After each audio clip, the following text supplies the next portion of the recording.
I have no interest in gardening, and strimming is a necessary chore I have a tendency to put off. A long time ago, when land in the remote Scottish Highlands was significantly cheaper, I felt a sense of achievement in negotiating a decent sized garden around the house. To limit maintenance and to avoid doing any gardening, planting over 350 new trees seemed like a perfect solution, as this would also protect the house from the high winds as they grew. To give the saplings a decent chance to grow, I needed to constantly remove any competition like brambles, thistles, long grass and bracken, so I bought a Tanaka TBC 270 petrol strimmer, which I have to say has been an absolute workhorse over the last 10 years. However, the Tanaka is getting old. The bearings are knackered in the strimmer head, and the power trigger and cutoff are prone to playfully deciding when to work, and it needs a full service.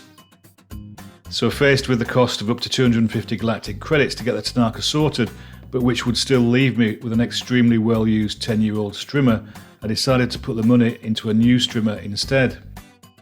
I have to confess that as the years went by, my enthusiasm to strim declined rapidly, and I listened to the arguments and excuses in my head not to get the Tanaka out, be that because of the need to go and buy and mix the petrol, or because it was way too hot in the blistering Scottish sun with a petrol engine under my armpit, etc, etc.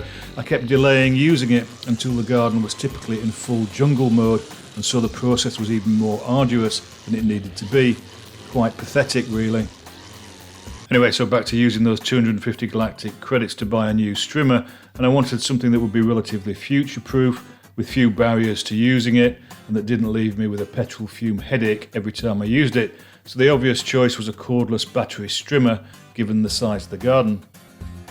As the garden is still pretty wild at the best of times, I needed to go for something robust and reliable, hence buying the Stihl, having also looked at offerings from Bosch and DeWalt.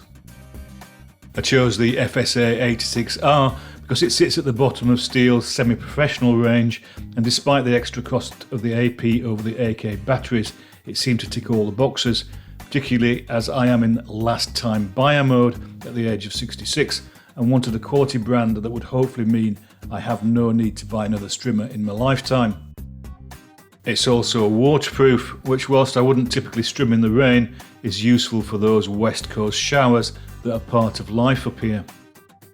Along with the basic 86R, I bought an AP200 battery and an AL101 charger from Garden Machinery Direct. The package of goodies took 12 days from ordering to delivery, apparently because they had experienced huge demand, but their communication and customer service was excellent, and the bundle arrived in some of the best packaging I've experienced in a long while. I doubted very much that one battery would be enough, especially as the AL101 charger takes up to 4 hours to charge an AP200 battery, but wanted to try it out first before investing any more money. As expected from Stihl, the build quality is excellent and the simple design is first class. There's a dead man switch which you need to push forward, allowing the trigger to operate, and you need to repeat this process if you stop and release the trigger. Choice number 2 is to simultaneously squeeze the ergo lever on the top, which means you can release and reapply pressure on the trigger without having to push the dead man's switch forward. The trigger allows you to vary the speed, which was a must-have for me. Setting up the strimmer guard and the bump guard is extremely simple.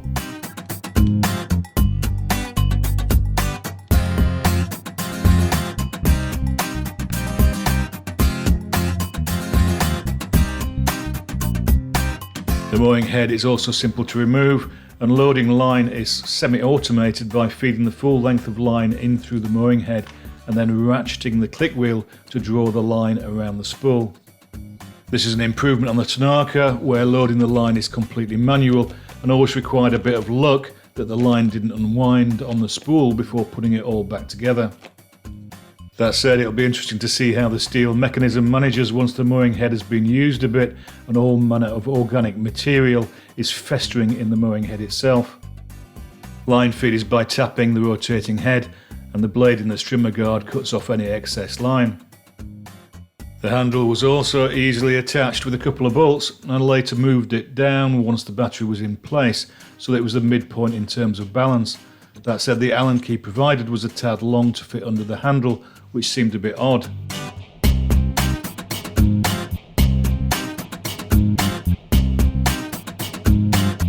The battery locks in place and can be removed by pressing the two locking levers simultaneously, and it's spring loaded so it pops out.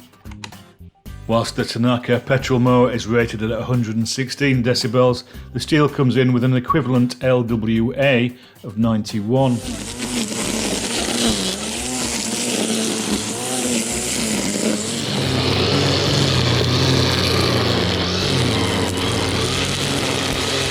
When I took it out for the first time, the 86R had no problem with cutting through the longer grass and weeds which had grown over the winter, and this was already the end of May. It did mean that I had it at full throttle the whole time, and after 19 minutes the line snapped, and after faffing around resetting it, I got about another minute of strimming time. On the second outing it lasted about 20 minutes again, but I was happy with the area that got covered.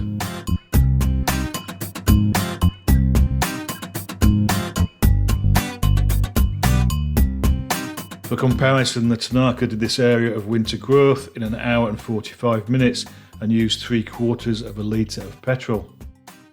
The other difference in the comparison is that I was using square steel line on the Tanaka and the round line that came with the 86R, and will probably move to square line in the Stihl given the type of wild strimming I'm doing. Having decided that I'm happy with it, I've ordered another battery, and I've also ordered a harness, as although it only weighs about 7 kilos, after 20 minutes I was feeling the strain.